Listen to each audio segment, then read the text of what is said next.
Good morning, Dan Cooper with another episode of Cooper's Consultations.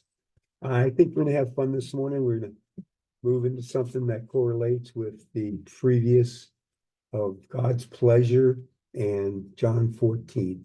They all correlate together. This we're going to talk about is the facsimiles in the book of Abraham. Now, please be cognizant of this fact. There's 66 books in the Bible. There's 15 in the Book of Mormon. There are 138, but when you add in the testimonies and Oliver Cottery's explanation, come up with about 141. 5 books in the Pearl of Great Price. The aggregate is 227 books of Scripture, not counting the prophets today. Only the book of Abraham has pictures. 3 pictures. Obviously, these are canonized. Obviously, these are Scripture. And brothers and sisters, I think they're fundamental. I think they tie the whole plan of salvation together. Let's go. First of all, let's look at the picture.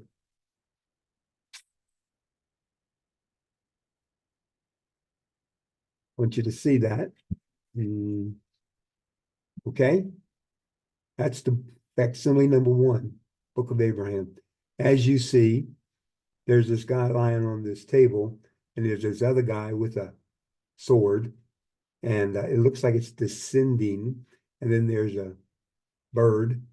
There's some idols underneath the table, and underneath that there's a crocodile or something.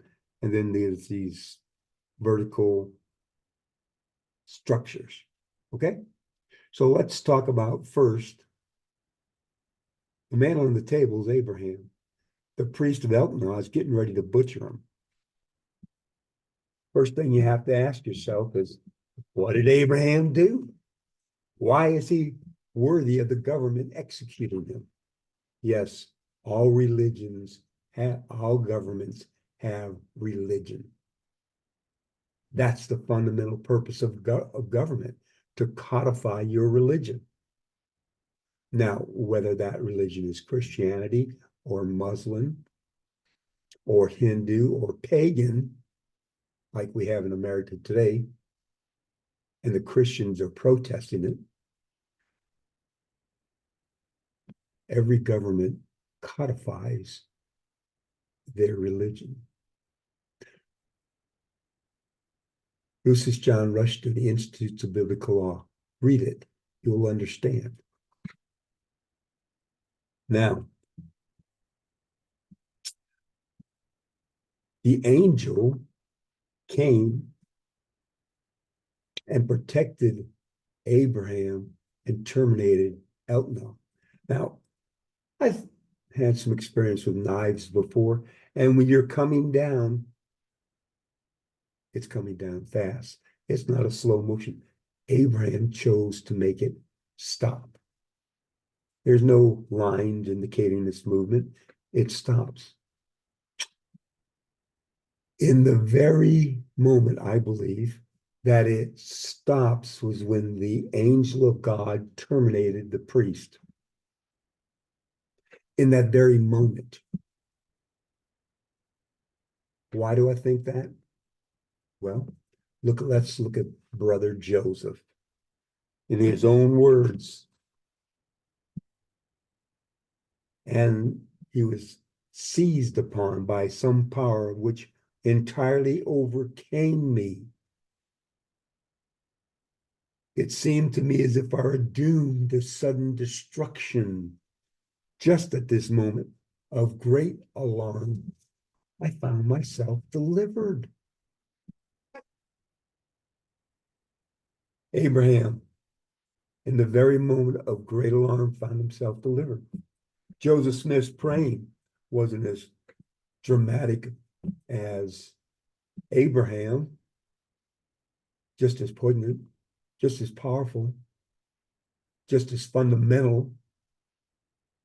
He's delivered. God delivered Abraham. God delivered Joseph Smith.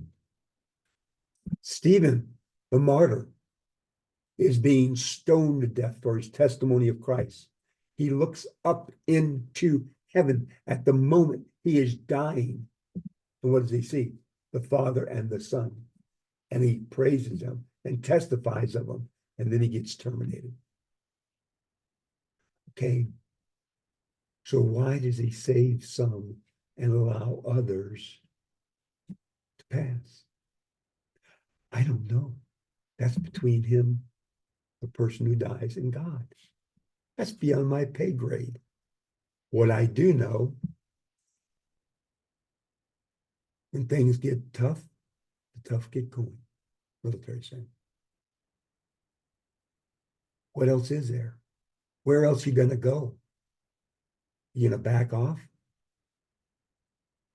My wife had miracles when she was a child, all her life, but she related some of her childhood miracles.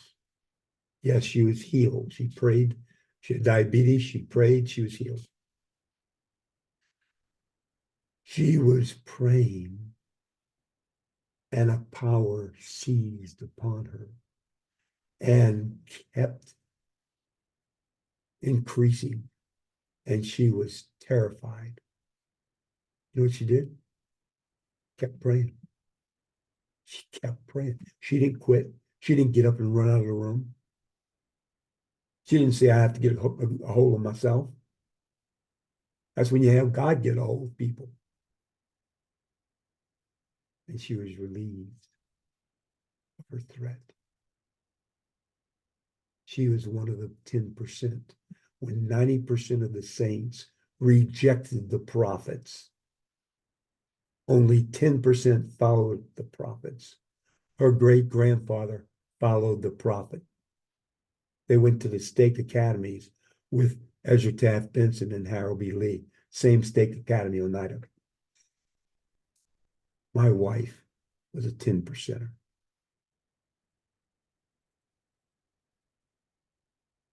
She had to marry me to give me a chance. God had to give me a chance. Moving on.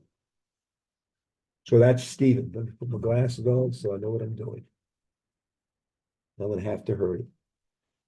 This is what Joseph Smith says. When the Lord has thoroughly proved a man and finds that the man is determined to serve him at all hazards, then the man will find his calling and election made sure. Then it will be his privilege to receive the other comforter which the Lord promised the saints, as recorded in the testimony of St. John. You heard that before in John 14. Why do we quit pushing? Well, maybe it's the fear of man, power of darkness. The powers of darkness were terrible. Moses feared. He feared when he saw Satan, but continued to call upon God. Great was Moses' glory. He heard a voice blessing him. Joseph Smith says, we have not desired as much from the Lord through faith and obedience as we ought to have done. Yet we have enjoyed great blessing. David Bednar related Neil Maxwell comment. I have learned that not shrinking is more important than surviving. Okay.